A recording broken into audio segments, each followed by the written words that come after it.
नमस्कार दोस्तों, मैं एक चंद्रशेखर ओगले आपका अपने senior share market YouTube channel पे स्वागत करता हूं। हम देखेंगे gold mutual fund, gold ETF और गोल्ड बॉन्ड, इनका जिसको हम बोल सकते हैं विवरण कि गोल्ड म्यूचुअल फंड किस तरह काम करता है, कहाँ पे इन्वेस्टमेंट होता है, गोल्ड ईटीएफ किस तरह काम करता है और गोल्ड बॉन्ड किस तरह काम करता है। तो सबसे पहले हम जानेंगे कि गोल्ड म्यूचुअल फंड ये है, it's a part of mutual fund.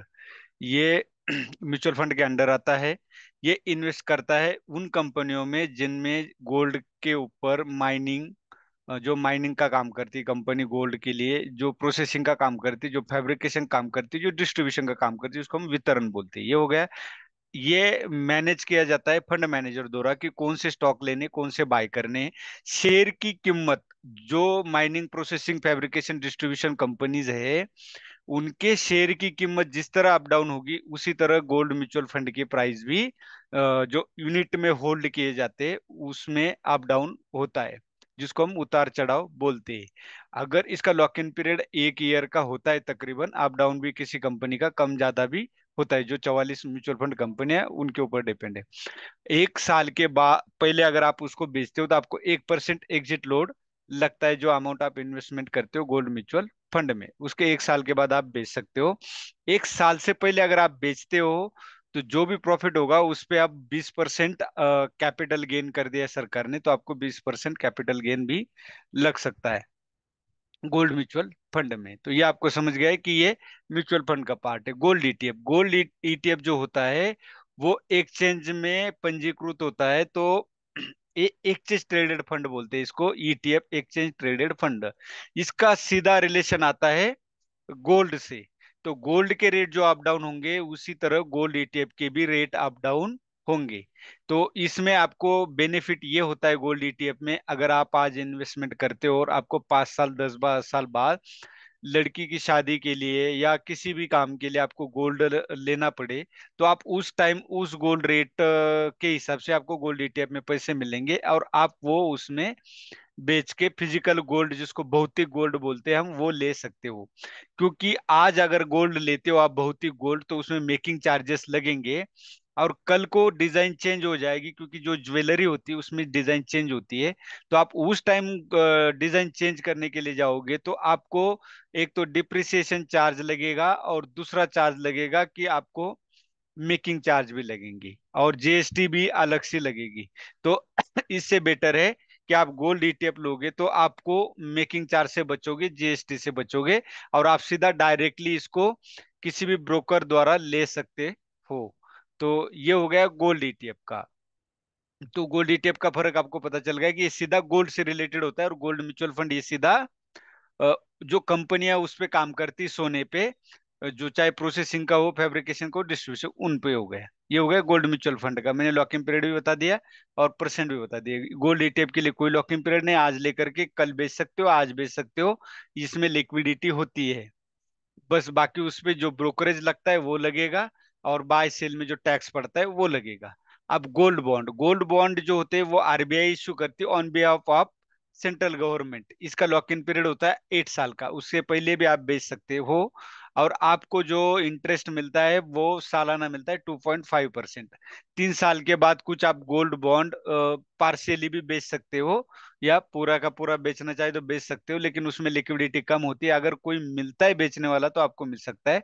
आपको 1 महीना पहले अप्लाई करना पड़ेगा कि मैं गोल्ड बॉन्ड बेचना चाहता हूँ, बैंकों के पास जहां से आपने लिया है उस बैंक के पास, तब वो आपको परमिशन देंगे, तब आप उसको बेच सकते हो। तो ये गोल्ड बॉन्ड का हो गया है 8 साल की मैच्योरिटी। जो भी आज का रेट चल रहा है गोल्ड में उसी रेट से आपको, जो भी आप 1 ग्राम लेते हो, 10 ग्राम लेते हो या 4 किलो तक आप लेने की अथॉरिटी, 1 ग्राम से लेके 4 किलो तक, तो वो आज के गोल्ड के रेट के हिसाब से आपको वो गोल्ड बॉन्ड मिलेगा और सालाना इसको 2.5% ऊपर से इंटरेस्ट भी मिलेगा और इस पे कैपिटल गेन नहीं है। बाकी गोल्ड ईटीएफ हो या गोल्ड म्यूचुअल फंड में आपको कैपिटल गेन है। तो वो शॉर्ट टर्म और लॉन्ग टर्म, 1 साल से पहले बेचते हो तो 20% है, 1 साल के बाद बेचते हो तो 1.25 लाख प्रॉफिट माइनस करके जो ऊपर का प्रॉफिट है उस पे आपको लगेगा 12.5%। वो हो गया शॉर्ट टर्म और लॉन्ग टर्म कैपिटल गेन का। तो इस तरह से होता है फर्क gold mutual fund, gold ETF और गोल्ड बॉन्ड। अभी गोल्ड की प्राइस ये रिकवर होते हुए नजर आ रहे हैं, इसका मतलब गोल्ड की प्राइस तुरंत अप नहीं जाएगी, इसको आप भूल जाइए।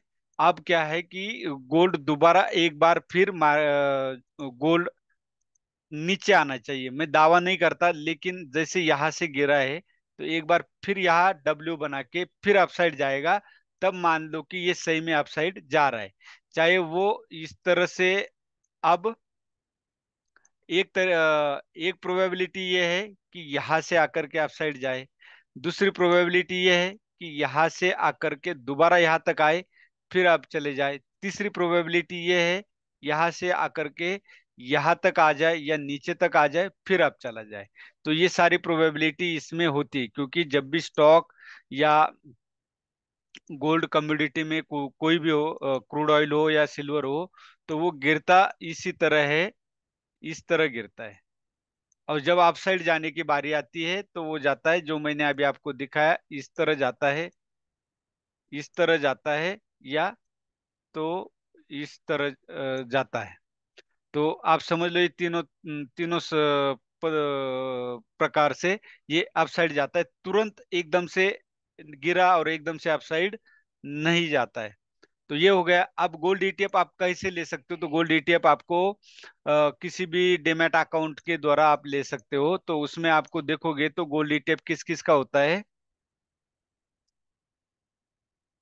यहाँ पे सर्च करोगे तो गोल्ड ईटीएफ आपको आता है, मेरा एसेट का गोल्ड ईटीएफ है, एसबीआई का गोल्ड ईटीएफ है, डीएसपी का है, मेरा एएमसी का है, डीएसपी सॉरी आईसीआईसीआई प्रूडेंशियल का है, आदित्य बिरला का है, निप्पॉन का है, यूटीआई का है, और भी आपको गोल्ड ईटीएफ एचडीएफसी का भी है, कोटक का भी है, सबके गोल्ड ईटीएफ है।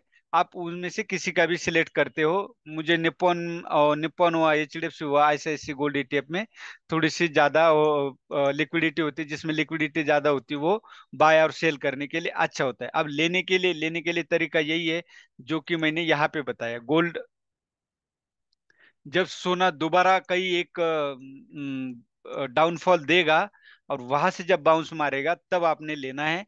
तो मैंने जो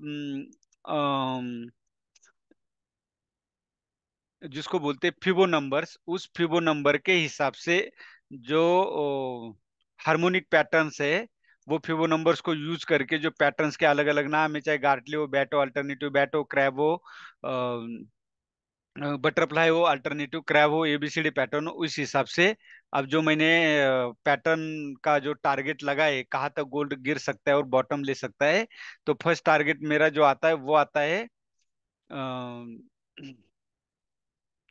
66,000 तक का।